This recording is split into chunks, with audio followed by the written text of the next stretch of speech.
They say family is supposed to be the one place you'll never be turned away.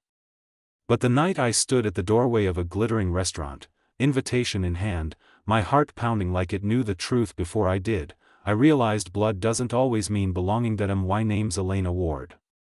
I'm 28 years old, and for most of my life, I believed loyalty was the glue that held families together.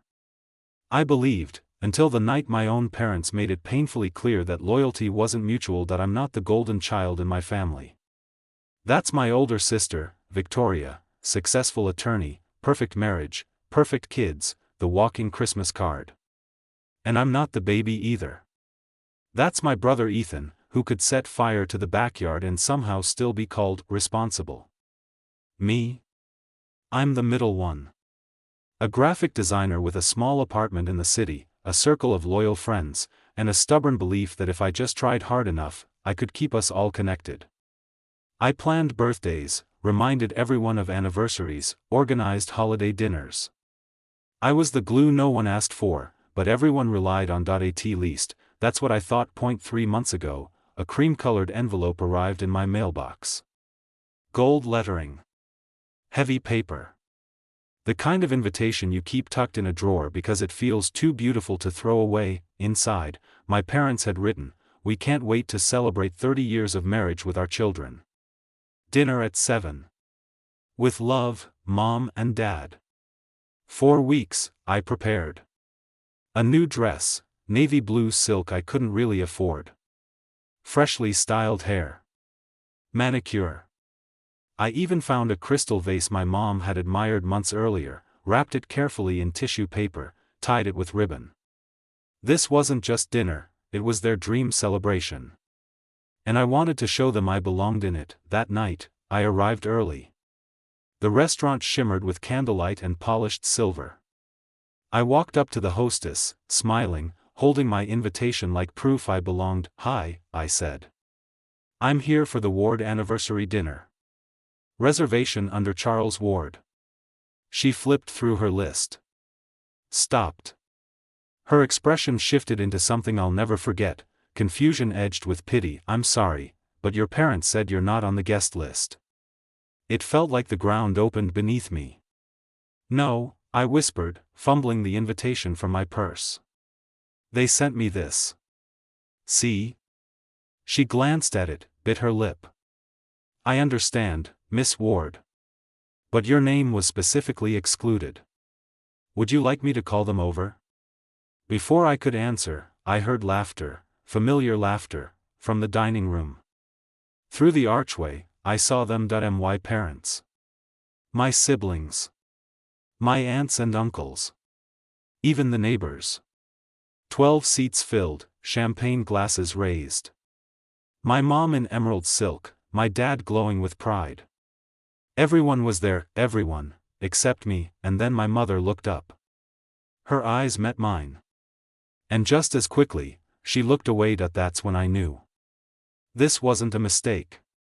This was intentional. I walked straight into that room, my heels echoing like drumbeats of war. "Mom. Dad." My voice shook, but I held it steady. "The hostess says I'm not on the list. But you sent me this invitation." The table fell silent.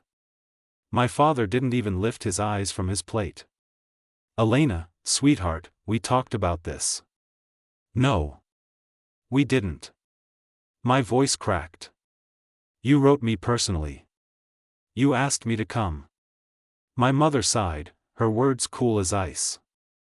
"Darling, we wanted this to be intimate, just family." I looked around.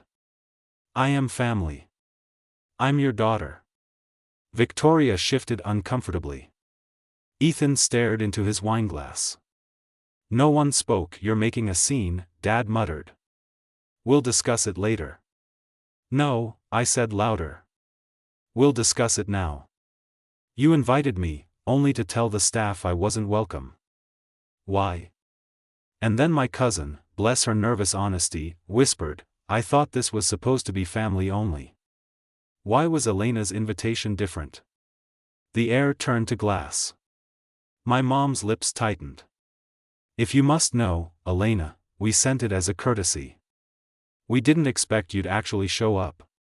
A courtesy. That word sliced deeper than any blade. My father didn't even flinch as he added, we had to keep numbers manageable. We made choices about who really belonged. Who really belonged, so. Jennifer belongs, I said, nodding to my cousin. But I don't. My mother's voice was sharp. Jennifer respects tradition. She doesn't run off to the city, chasing little projects. They weren't just rejecting me. They were rejecting every choice I had made, my job, my independence, my life, and then Ethan, half-drunk, smirked. Come on, Lena. You never really fit in with this crowd anyway. Silence followed. Not one voice rose to defend me. Not one chair was offered from the two empty at the table. I swallowed hard, forcing my tears down. You're right, I said. I don't fit in with people who invite their own daughter just to humiliate her. I placed the crystal vase gently in front of them. Happy anniversary. I hope the cruelty was worth it. And then I walked away, but here's what they didn't know. I wasn't walking away defeated. I was walking away to make a phone call that would change everything. For 3 years, while they dismissed my work as little design projects, I'd been building something bigger than they could imagine.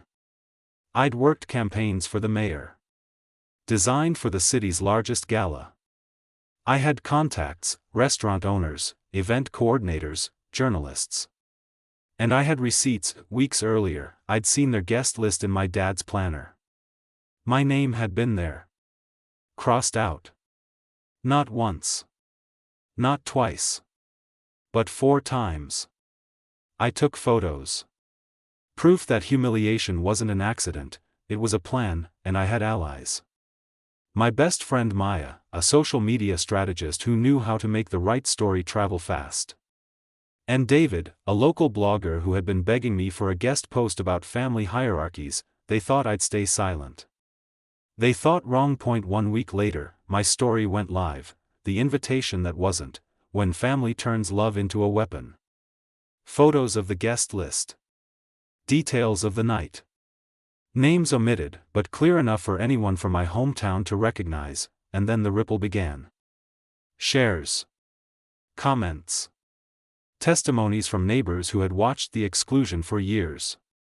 Witnesses from the restaurant saying they'd seen me turned away. By the 3rd day, the local paper ran a headline, Celebration or Cruelty? Ward anniversary sparks family scandal. My parents' phones lit up. Their reputation, their perfect facade, their spotless social image, shattered. But me? For the first time in my life, I wasn't the forgotten middle child. I was the voice they couldn't silence. Here's the truth I learned. Family isn't defined by last names, bloodlines, or dinner invitations. Family is the people who choose you. The ones who see you, respect you, and never use love as a weapon. So I'll ask you, has your family ever made you feel like you didn't belong? Drop your story in the comments. I read every single one. Because you're not alone.